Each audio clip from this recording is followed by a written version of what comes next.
Dr. Flores, do you want to ask your question about 17.01? I do. This is my concern. Make sure you use your mic and turn it on. Yeah. My concern is that this academy would like to work with kindergartners who are reading at the third grade level and social studies at the third grade level, and place these students, these kindergartners, in a third grade level classroom, which I think is inappropriate.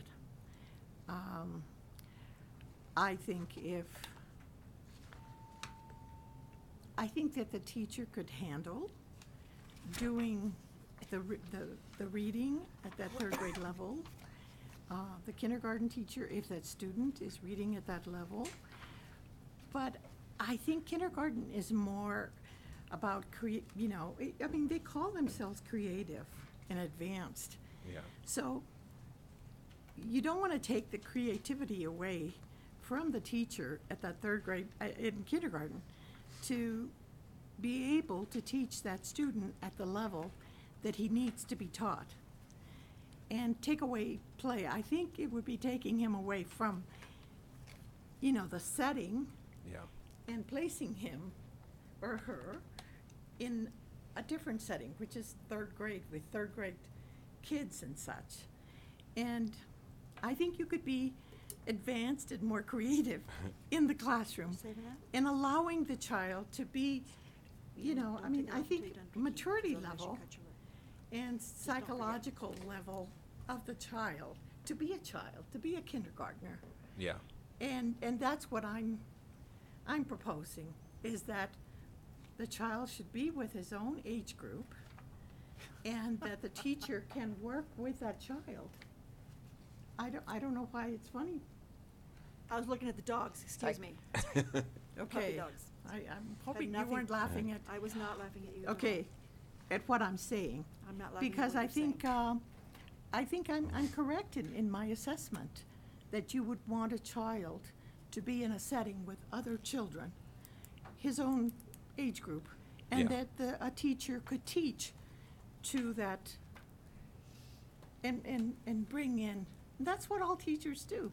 Yeah. We try and teach to the level that that student is at and where, and work with parents and, Yeah. It's my understanding that this school is somewhat unique. It's my understanding that they were authorized by the district, almost like a planned magnet school, and so they serve a gifted and talented population. right. And so my understanding of what they're describing in their kindergarten design is that they do differentiated groupings. So my understanding is that they're not placing like a kindergartner reading at third grade and third grade literacy, Okay, but they have like tiered groupings. So they said like a level 1, level 2, level Sure. 3, but that they would be in that class with other kindergarten students. So Okay. age-wise, they would still stay with the social cohort, but that they would have some differentiation happening.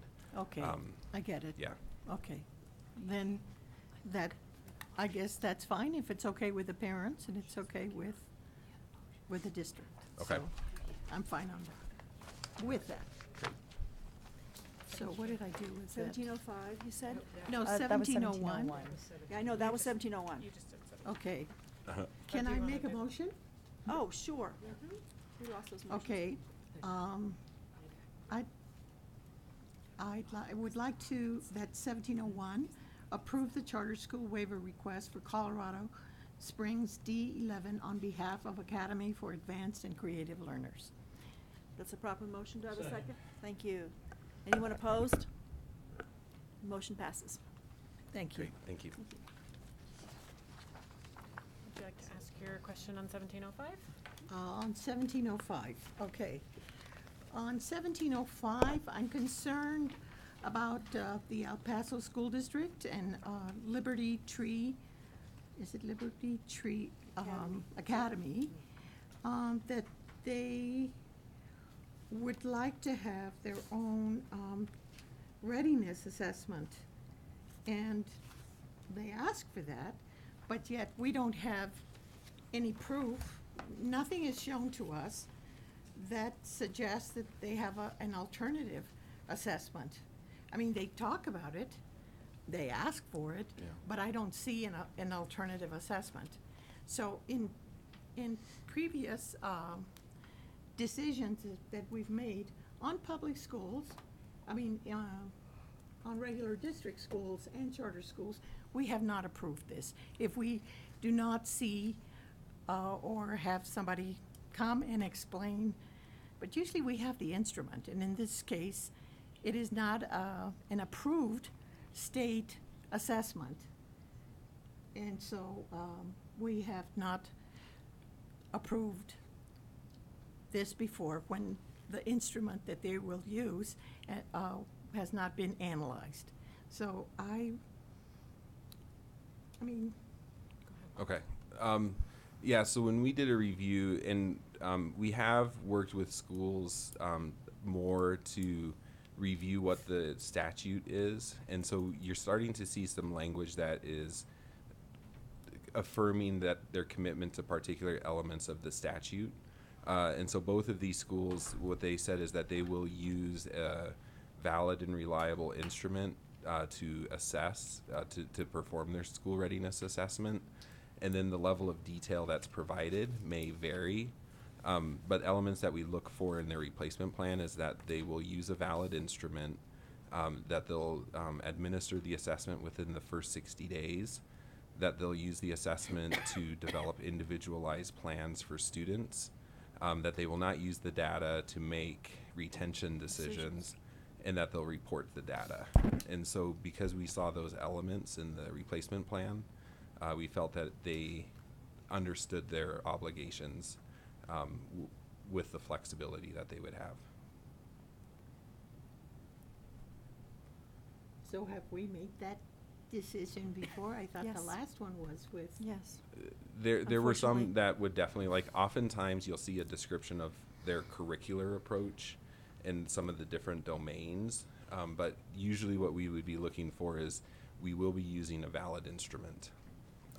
We've actually Whether or not- approved where they've created their own instrument. Well, that's Yeah, what I'm and saying. it might be like an observation-based Right. tool Well, that they But will the say fact that has they're validity. using No, Yeah. but the a thing proven is instrument that. is actually stronger than Yeah. some of the stuff Excuse we've. me, Sure. but usually we see the instrument. We are not No. shown the instrument. No. Okay, the last one we did not approve was your district. And then before that, I remember Kiowa had to do a big deal about it. So did, not Walsenburg, what's the district, the last city? Burlington. Burlington had to do the same thing. They had to bring in an instrument. We had to see what they were doing. They brought in a teacher that explained it. So, I mean, which one have we approved that they have not brought in an instrument or brought people to explain it to the board? Maybe they did it with you, Bill, or with your people, but Yeah. that has not been the case before. I think, Dr. Flores, I think some of this has to do with the different types of waivers and under what conditions you approve the different types of waivers and what the replacement plans are required. So this was all that work we did on trying to put all the waiver laws side by side. And then depending on how they're coming before you, there would be some differences in that. So sometimes you would have the district come and present, because this was the first time they were getting a district-wide waiver. And the district would present that. In this case, there's an assumption that the board of the charter schools have reviewed all that, have made those approvals. The replacement plan looks a little bit different for that particular type of waiver. Okay, so what you're saying then is we've done it for a district because there has been no other authority to look at it. But in our case, in this case, because they're charters, they have another accountability group that is above the board. And so that board is above this board, and so. It's Or- not above this board, that's why it comes before you. That's why you get to make this decision. But I think in terms of the waiver replacement procedures and how we review them, there are slightly different procedures that we go through because of the multiple layers of review it's already had. So there's just been there's slightly different process.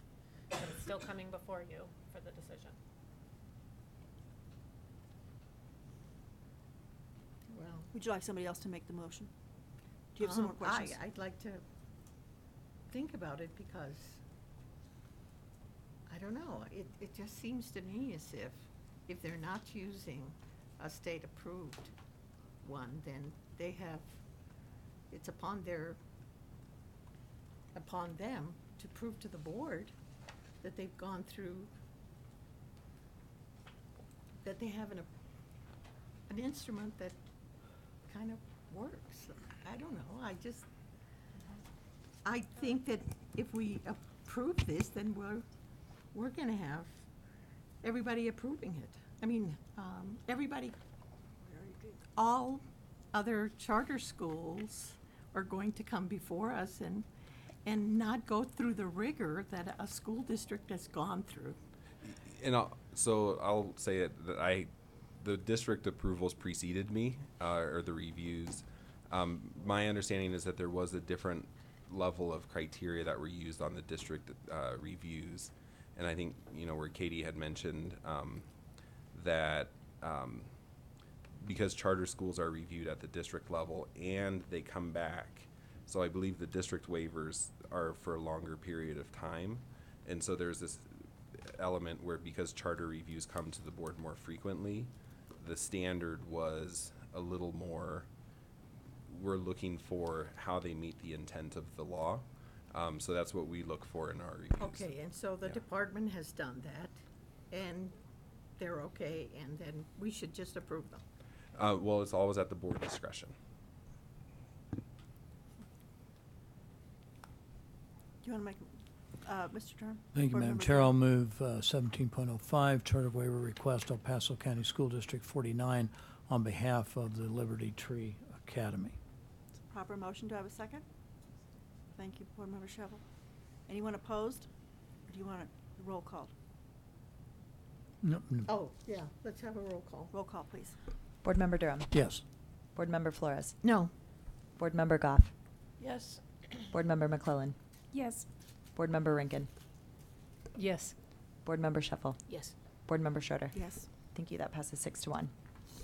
So I really like that up there, but I can't read it. Can't read it. Yeah, That we're could gonna be, well, work wait a on minute, that a that little could bit. be my multiple. That's why we Challenges. pilot things. I think we're also gonna need somebody else to write it. 'cause Yeah. we're busy. Oh, yeah. Oh, yeah.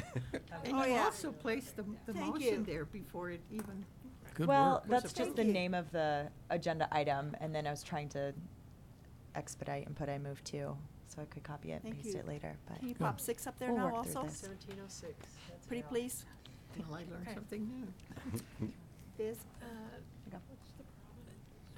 Dr. Flores, did you have the same issue with 17.06? I did. Yeah. Okay, so it's probably the same answer there. So does Okay. anybody want Would to move anyone like that? to make the I motion? will if for- it's 17.06. Sure. 17.06, approve the charter school waiver request from Jefferson County School District on behalf of Excel Academy Charter School. It's a proper motion. Do I have a second? Thank you. Thank you, Board Member Shuffle. Please call the roll. Board Member Durham. Yes. Board Member Flores. No. Board Member Goff. Yes. Board Member McClellan. Yes. Board Member Rankin. Yes. Board Member Shuffle. Yes. Board Member Schroeder. Yes. Thank you. That passes 6-1. Thank you. Thank you. Oh, may I ask Mr. Cottonsteady one quick question? I know you're in a hurry, but the grant that, the federal grant that was received, Yes. congratulations, Thank number you. one. And then it basically has the same potential use, that is to support charter creations, and does it also have some ability to be used for maintenance of effort on some of the existing schools, or is it strictly for the new?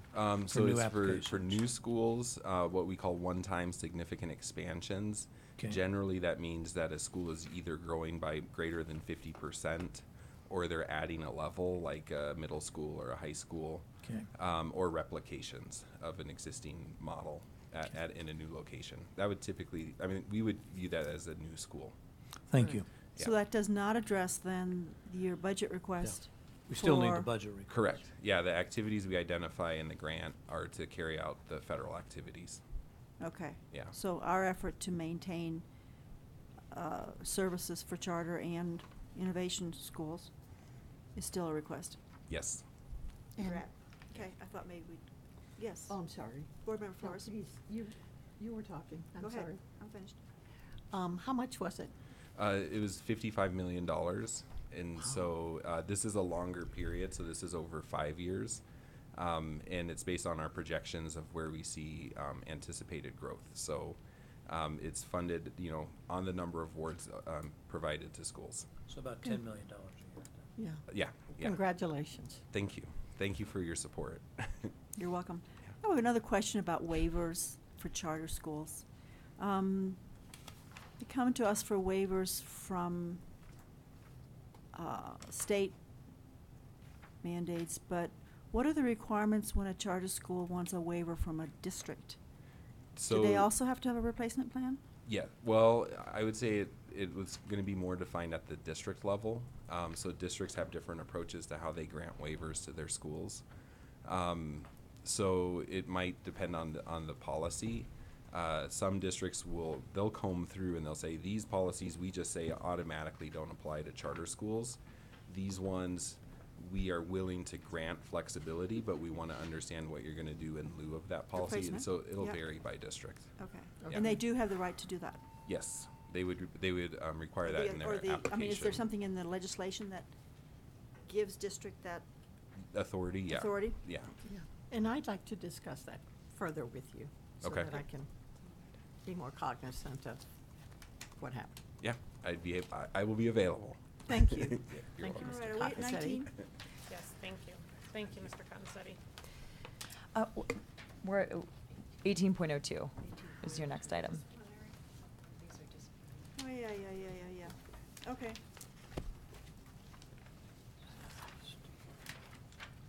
Do you want to make a motion?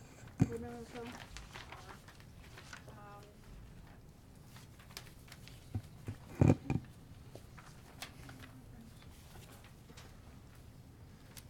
Okay. I move regarding disciplinary proceedings concerning a license charge number 2013 JMEM 1209, that we signify acceptance and approval of the stipulation and final agency order by directing the chair of the State Board of Education to sign the order. It's proper Second. action. Thank you. Seconded by Board Member Durham. Do you want to call a vote, please? Board Member Durham? Yes. Board Member Flores? Yes. Board Member Goff? Yes. Board Member McClellan? Yes. Board Member Rankin? Yes. Board Member Shuffle? Yes. Board Member Schroeder? Yes. Thank you. That passes unanimously. 1805. I need two motions.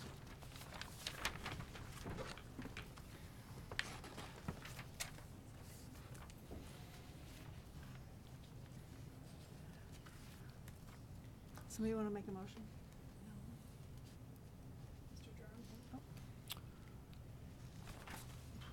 Puppies. I thought, yeah, no, I know which one it is. I just,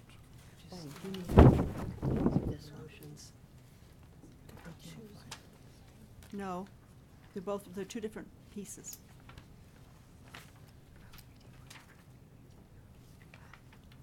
One is a revocation, the other one you is a, don't have it here either. One is the lighter one, right? I think you have to do both. You have to do both.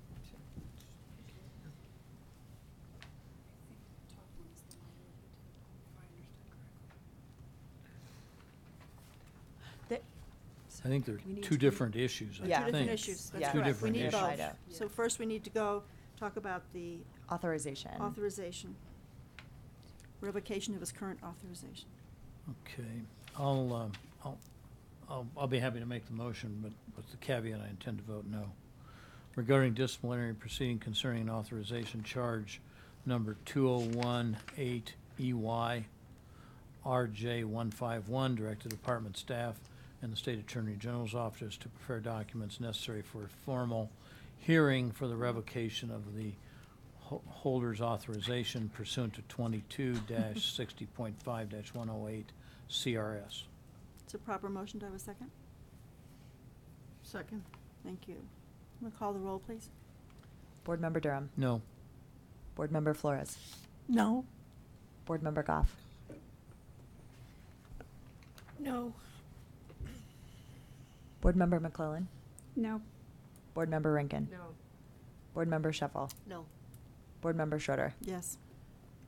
That motion fails 6-1, Okay. or I guess 1-6. 6-1. Second motion?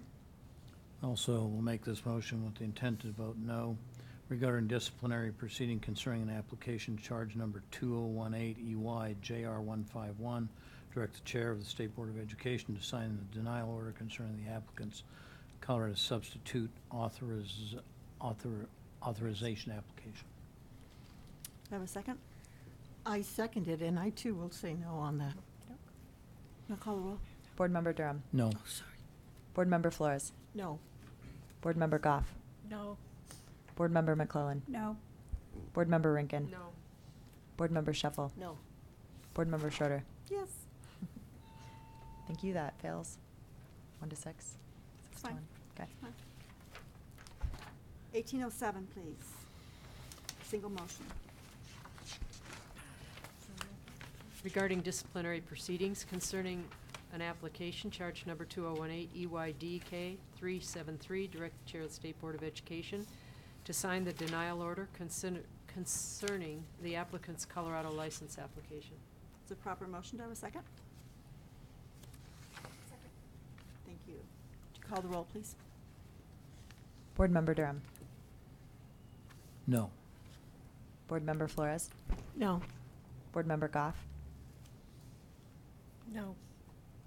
Board Member McClellan. Yes. Board Member Rankin. No. Board Member Shuffle. No. Board Member Schroeder. Yes. That fails 4-3. I think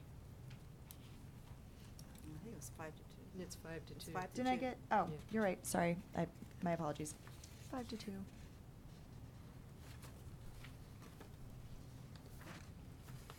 Okay. So item 19, I'm gonna take responsibility for this. I was concerned at the end of our meeting after we talked and heard about the dyslexia presentation and also the multi-district online. I'm very poor at being able to synthesize at the end of our conversation, where did we get and what did we ask of staff and where do we want to go? And so I asked staff to provide a bit of a summary so that we could reflect on whether that covered our efforts, because I think we all felt that it was enriching and that we were or were not necessarily finished with our discussions. So at the September meeting, department staff gave presentations on the topics of dyslexia and multi-district online schools. I think I can speak on behalf of the board as a whole to say that we appreciated these presentations as they've been topics of interest to us. And today, I just want to provide the board and the public a summary of what was discussed last month and what we believe to be next steps. With regard to the dyslexia learning session, CDE staff gave us an informational presentation which addressed the questions of what is dyslexia, how is it diagnosed, what supports are available through special education services, and the Colorado READ Act, and how are teachers prepared to recognize and intervene for dyslexia.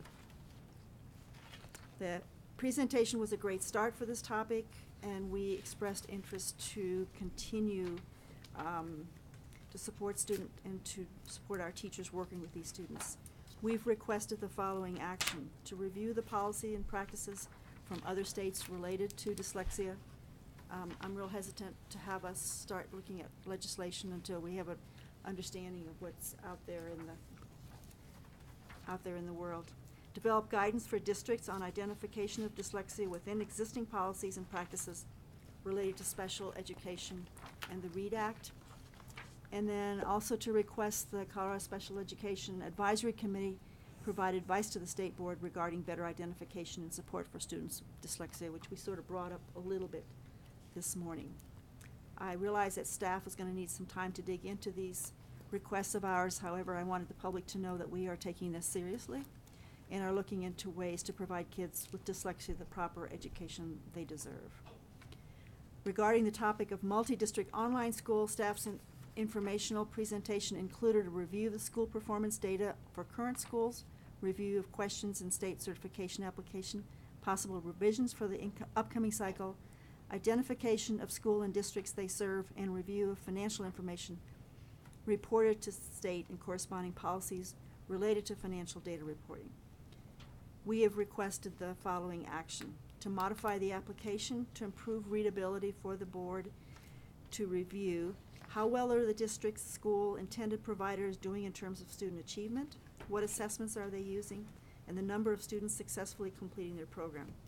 The data will be in-state if the provider is in-state, but if the provider is from out of state, then there'll have to be a section providing for achievement and completion data that they've used as well.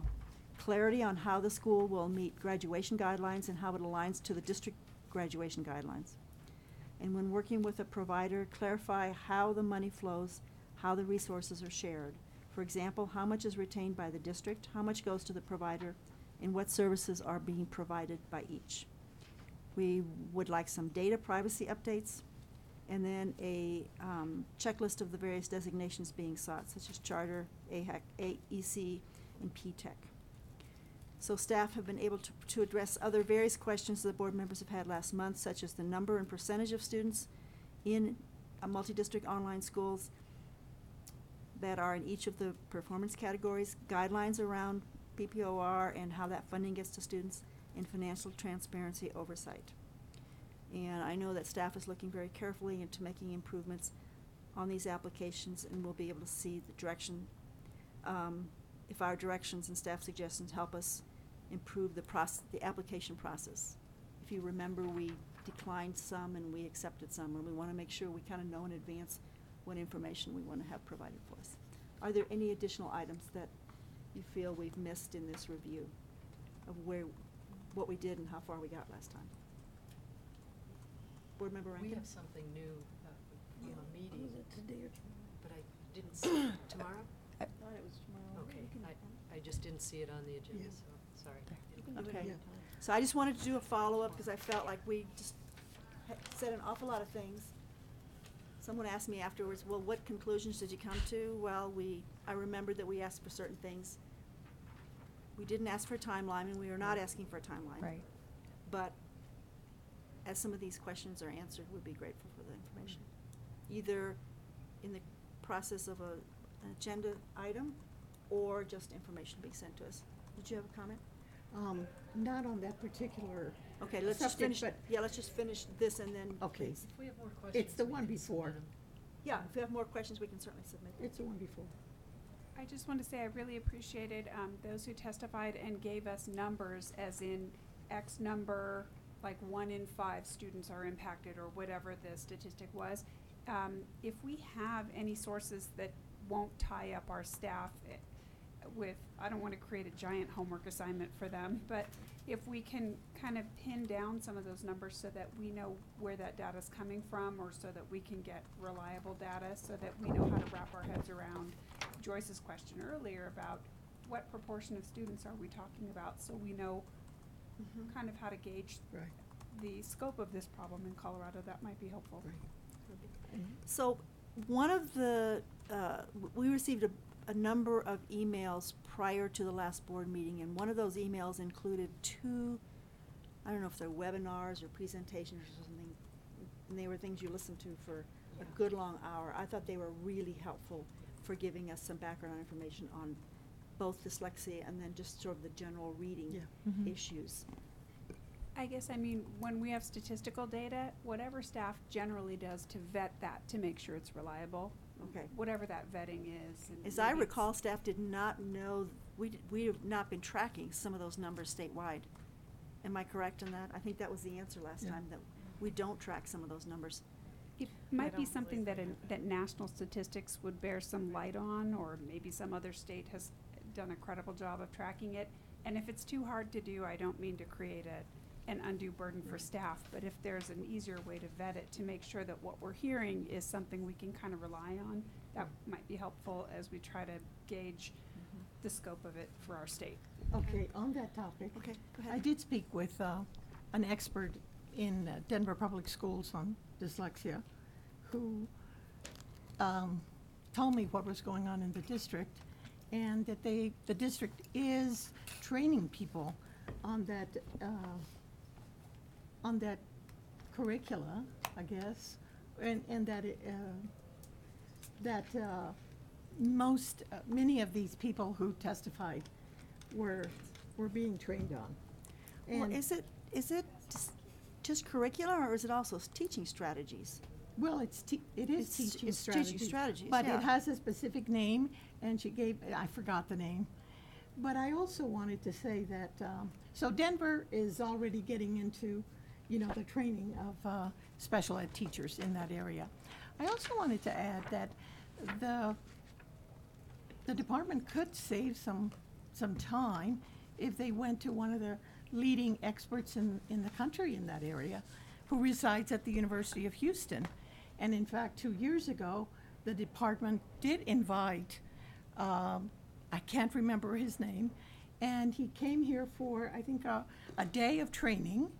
And I remember all those people that were here from Boulder were there as well. And so I would imagine that that gentleman, that professor, would probably have a lot of information, since he is a leading expert in the area and in training. We could save a lot of time in going to him, first. I think some people in the department probably do remember his name. I'm sorry, I don't. But he was very impressive and very knowledgeable in that particular area. So I would advise, kind of cutting time and going direct to someone who is a leading expert in the area in the States. So there were other topics that you all were talking, Board Member Goff? Can I just say back to dyslexia for a minute? What's our overall goal or outcome? What? Desired outcome? Is this just so that we have a little bit stronger base of information for the strategic plan, and that third graders should be able to read, and that the side, they're less important, but side benefits of that are perhaps some deeper information about what's going on with our English language learners too? Because I would like to know if when we get far enough with what we learn, that what the connection is there. Because If there is. yeah, I just think language learning in general, with anything around reading, Right. is so related. Right. I find it real hard to separate it, so that we might have some cross purposes, which aren't bad to have, but whatever we find out. I just think So this to is answer your good. question, yeah, I think, appreciate what's I think we happening are right now, but we are just talking the- about reading and getting, The point of our work on this is to, the point of it our ties it work into the ties strategic into the plan strategic about plan. third graders should read. and closing the achievement gap, which is tied to third graders being able to, all third graders being able to read. So yes, it is tied to the strategic plan, and we're just kind of starting to dig into different pieces of it. Dyslexia is certainly not only one But piece. I think some sort of a little headline You'd like me to lay the motto or groundwork? phrase for what Okay, we're doing, why we're doing this. Good. that is why. Any other items? I also asked a couple meetings ago issues that folks wanted to get more information about, and I had asked Board Member Sheffel, her request had been about special ed, and I thought today was a good time for her to sort of look at the questions that she had, that board can come back and that the committee can come back and talk about. So I'm trying to incorporate the requests that you all made into agenda items as they come in, or special ones. And then just a heads up for November board meeting. We're gonna have some more rulemaking hearings. We're gonna have notices of rulemaking. So we're gonna be looking at 5 different pieces of those 40-some-odd bills. We're going to have the rehearings on the accountability clock, district performance framework targets, and then district accreditation ratings, some of the appeals. Charter school appeal should be on there. That's not on here. I have the wrong one. I think so, yeah. We have a charter school. There's a charter school appeal on Thank you. Thursday, a rulemaking hearing on Thursday, 2 of the rehearings on Wednesday, and 2 rulemaking hearings on Wednesday. So it'll be a pretty. Action-packed. Great. Thursday, November. November. This Correct, is yes, November. not tomorrow. All right. I think we're there. We have public comment. Do we have folks signed up, please? We're only an hour off. Superintendent Bissonnette, please join us. Thanks for your patience. You've been here a really long time. Yeah, you've been here longer, though. This is true. And you might not be here tomorrow, and we will be. No, I won't be here tomorrow, so that's why I'm here today. So my name's Douglas Bissonnette. I'm superintendent in Elizabeth. And I wanted to talk about an agenda item tomorrow, the accountability changes and the frameworks. I think that, and I think you'd agree, policy matters, and accountability policy really matters, and the process for making policy matters. So I'm here to ask you to please take time with this decision. When making a policy decision that is designed to impact more than 90,000 children, more than 52,000 teachers, and countless others, the decision-making process matters. When making a policy decision that affects the reputation of state leaders like yourselves and the state legislature, the decision-making process matters. When changing a policy that impacts the credibility and reputation of individual school leaders and classroom leaders throughout the state, the decision-making process matters. When changing a policy that can either hurt or help the growing teacher shortage in our state, the decision-making process matters.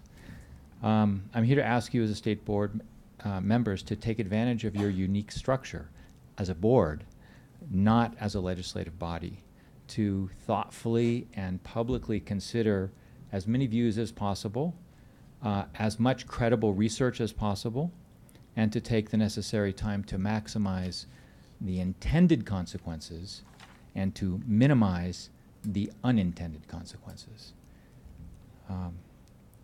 This morning, 25 leaders from 10 districts met to discuss changes that the state board is considering for the accountability system. And the individuals at the table believe that rushing a decision, particularly the targets for growth to standard, will have unintended negative consequences if the revisions do not have adequate vetting, examination, discussion. This is public policy, so public discussion is good. And it's important to obtain input from communities, accountability work group, the technical advisory panel, other stakeholders prior to revisions being adopted. Every iteration to the accountability system in Colorado has been flawed.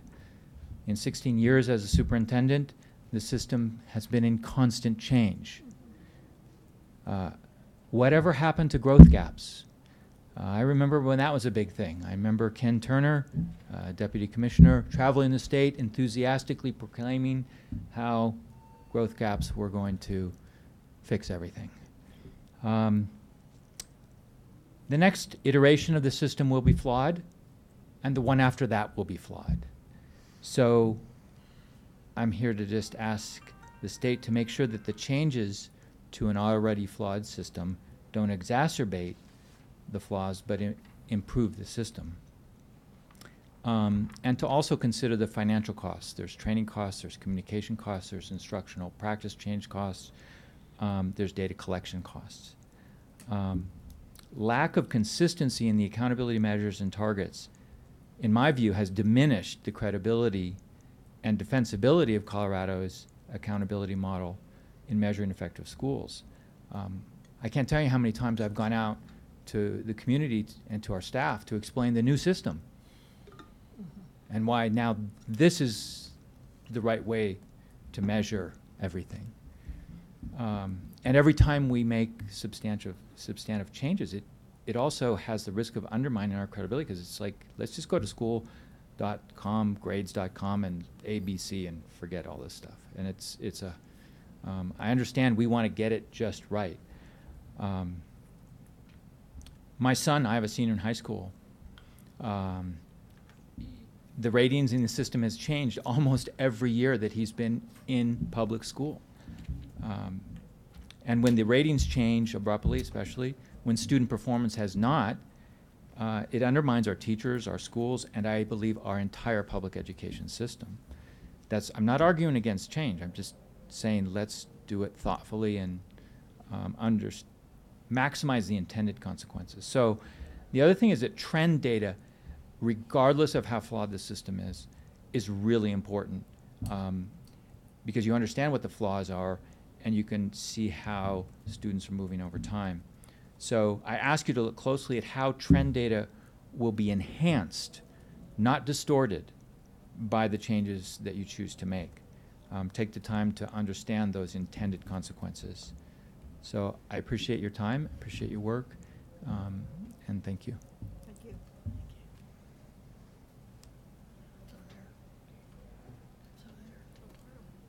We are adjourned until tomorrow. Recessed. I don't remember which it is.